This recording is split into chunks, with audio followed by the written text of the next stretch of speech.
By 2030, artificial intelligence and data centers could consume as much electricity as entire nations.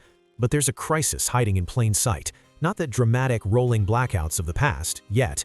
This is the invisible shortage, the quiet bottlenecks quietly threatening the modern world. It's already reshaping our future in the US, UK, and beyond. Electricity demand is surging like never before. Global electricity use is forecast to grow by around 3.3% in 2025 and 3.7% in 2026, some of the strongest rates in a decade.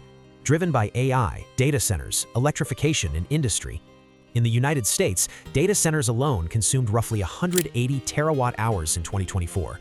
Projections show this could more than double in the coming years, with some forecasts putting U.S. data center demand between 325 and 580 terawatt-hours by 2028, up to 12% of the entire nation's electricity.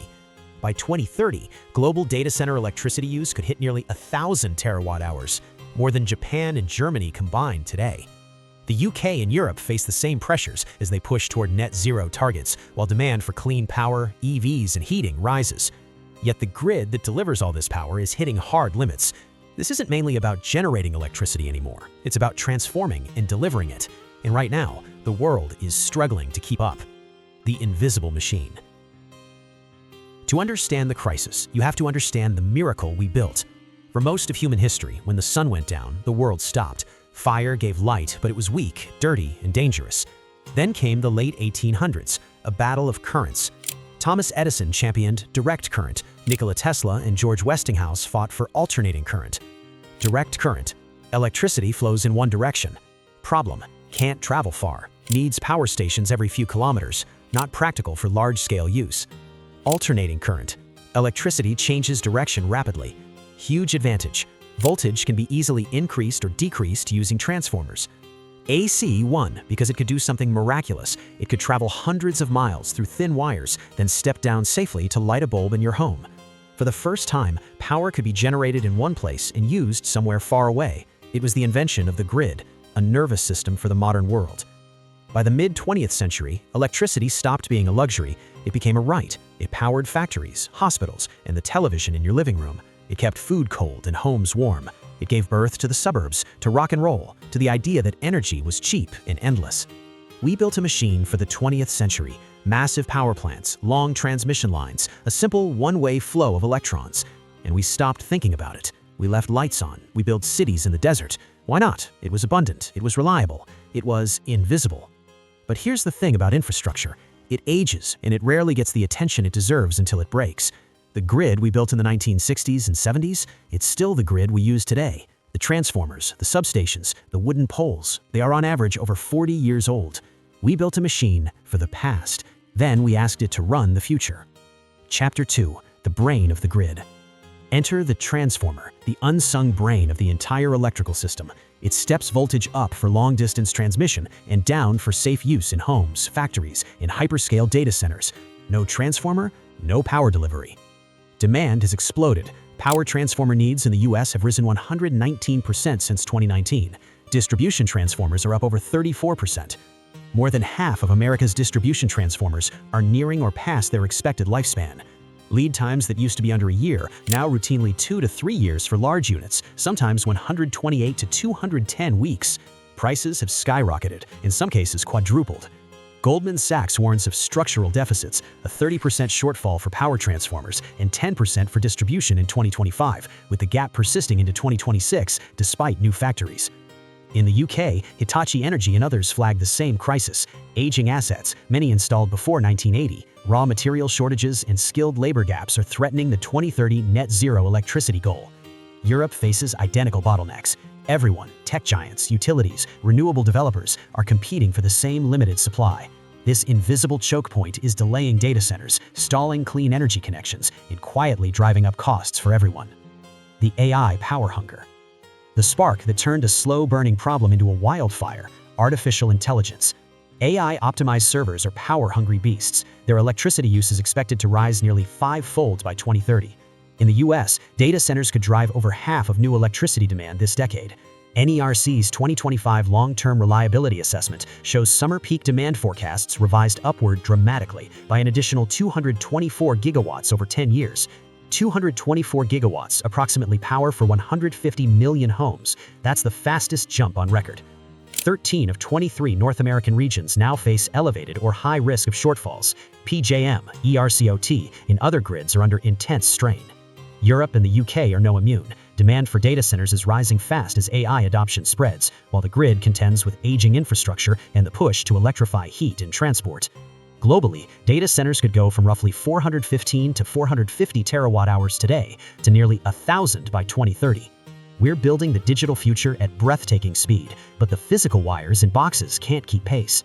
The missing workforce. Even if we had the transformers, we're short on the people to install, maintain, and upgrade the grid. The International Energy Agency's World Energy Employment 2025 report is blunt. Over 40% of grid companies report serious skilled labor shortages.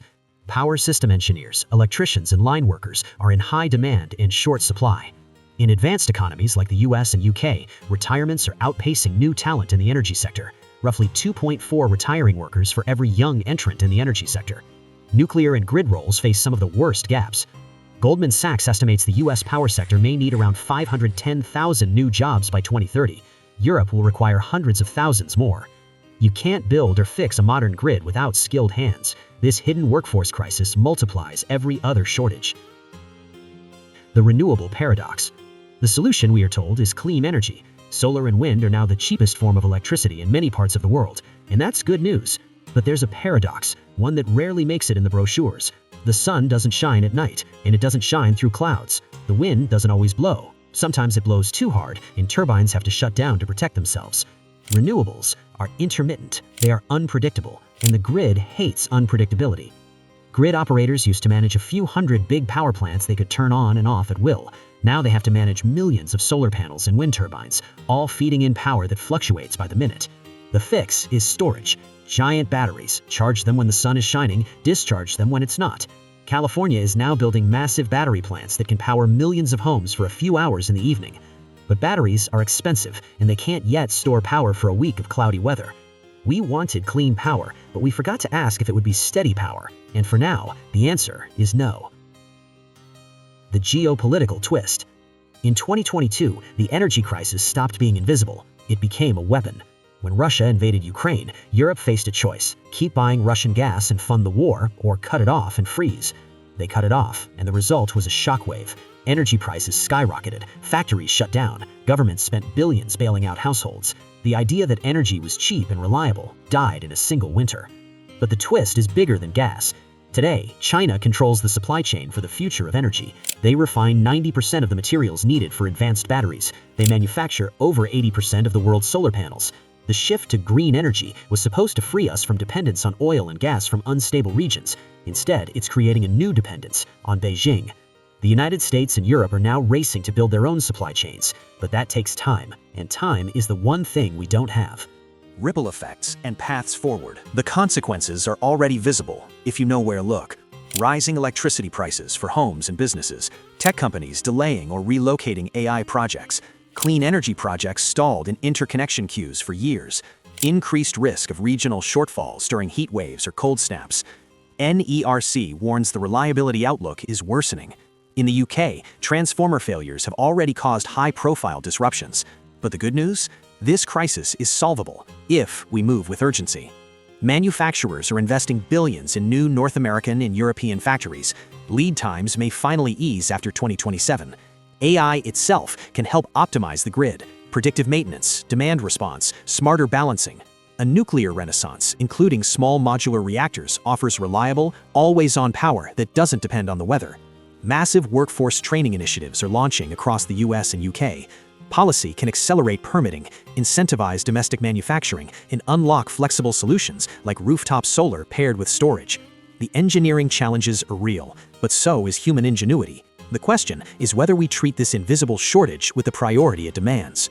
We built an entire civilization on the assumption that the lights would always turn on. We built hospitals that depend on it, financial systems that can't survive a second of downtime, lives that revolve around charging, streaming, and connecting. And yet, the foundation of all of it, the humming, buzzing, invisible grid, is creaking under the weight of our ambition. We wanted AI, we wanted electric cars, we wanted a clean planet, we wanted everything, all at once. But we forgot to ask the most basic question: where will the power come from? The invisible shortage isn't about the lights going out tomorrow for most of us. It's about whether the extraordinary future we're racing towards, AI transformation, electrification, prosperity, can actually be powered. The US, UK, and the world have the talent, the capital, and the technology. What we need now is focus and speed. So here is the question that no one seems to want to answer. When the digital world demands more power than the physical world can provide, which one will have to switch off first?